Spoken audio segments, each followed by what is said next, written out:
Gribu liecināt par to, kā Dievs man deva pravietisku vārdu, un ar šo vārdu es tiku cauri smagiem laikiem savā dzīvē. Bija kāds vakars, un es lūdzu Dievu, atceros to vietu un atceros to veidu, kā es to lūdzu. Es gulēju uz zemes, un vienkārši man bija ļoti smagi un grūti. Un es lūdzu, lai svētais gars, lūdzu svētajā garā, un pēkšņi es vienkārši tiešām balsī vai iekšēji garā es sadzirdēju tādu teikumu: tas, kas ir tevī iedzimis, tas ir no manis. Un es biju izbrīnīta par šo teikumu, ko es sadzirdēju, un īsti nevarēju saprast, ko tas nozīmē. Es kaut kā mēģināju to interpretēt un domāju, varbūt tas ir kaut kas par to, ko Dievs ir manī ielicis, varbūt kādas dāvanas, kādus man aicinājuma veidu, un ka tas ir no viņa, un ka tas ir manī ielikts, un ka tas kaut kad izpaudīsies. Tā, bet pēc kaut kāda laika es secināju, ka esmu palikusi stāvoklī un gaidu savu 5. bērnu.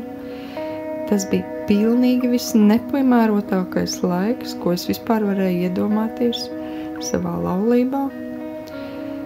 Manas attiecības ar vīru Juka un Bruka bija tik smagi, ka es nespēju vienkārši iedomāties, kā šādā laikā bērns var nākt un mūsu ģimenē, kad es arī gāju visai grūtniecībai cauri, kas arī bija ļoti, ļoti, ļoti smags laiks. Kad man ļoti daudz bija šaubas un ļoti lielas bailes un uztraukumi, tad šis vārds no Dieva dotais, tas, kas tevī ir iedzimis, tas ir no manis.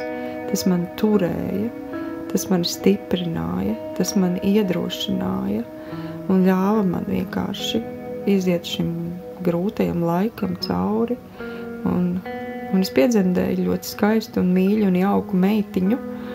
Un tad, kad meitiņa piedzima, tad es saņēmu no Dieva tādu vārdu no Bībeles par viņu.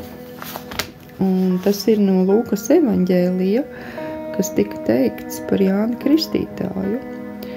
Un tevi bērniņš sauks par visaugstākā pravieti, jo tu ies tā kunga priekšā sataisīt viņam ceļus. Un atkal tik ļoti specifisks vārds un par manu bērnu, un man likās atkal, ko tas nozīmē.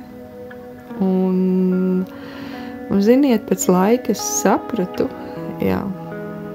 ka šis bērniņš, mana meitiņa, man sataisīja ceļu, lai es izietu no šīs destruktīvās laulības. Un viņas dēļ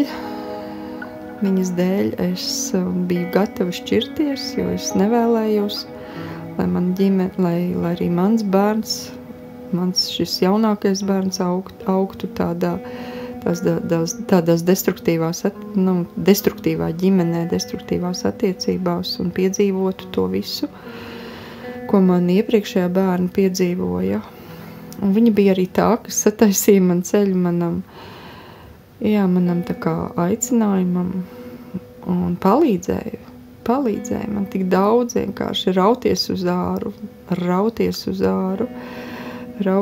izlausties un ka es varu pilnīgi noteikti teikt, ka viņa bija tā, kas sataisīja man ceļu un gāja man pa priekšu. Paldies Tev, Dievs, ka Tu mums katram dod iedrošinājumu vārdus, ka Tu dāvā mums cerību, spēku, mainīt lietas, kas mums nav vajadzīgas. Paldies, Jēzu, ka Tu mums katram sataisi ceļu, pa kuru mums doties, un es lūdzu, lai Tu ļauj ieraudzīt, kas ir tas mūsu īstais ceļš. Mīļais svētais gars, es lūdzu, lai Tu nāc un apklāj mūsu ceļus, pa kuriem mēs šobrīd ejam, lai Tu paņem prom bailes un izbīli, bet dāvā savu spēku un mieru, ka varam apzināties, ka mēs spēsim visu paveikt un pārdzīvot kopā ar Tevi. Jēzu, paldies, ka mēs varam Tev uzticēties, ka Tev ir vislabākais plāns. Kungs, jā, un dod mums palikt, jā, ticībā uz Tevi un iet to ceļu, ko Tu esi sagatavojis, nevis kas mums pašiem šķiet drošāks. To lūdzam Jēzus vārdā. Mūsu Tēvs debesīs, svētīts, lai top Tavs vārds, lai nāk Tava valstība, Tavs prāts, lai notiek kā debesīs, tā arī virs zemes. Mūsu dienascho maizi dod mums šodien, un piedod mums mūsu parādus, kā arī mēs piedodam saviem parādniekiem, un neied mūsu kārdināšanā, bet atpestī mūs no ļaunā, jo Tev pieder valstība, spēks un gods, mūžīgi mūžos. Āmen.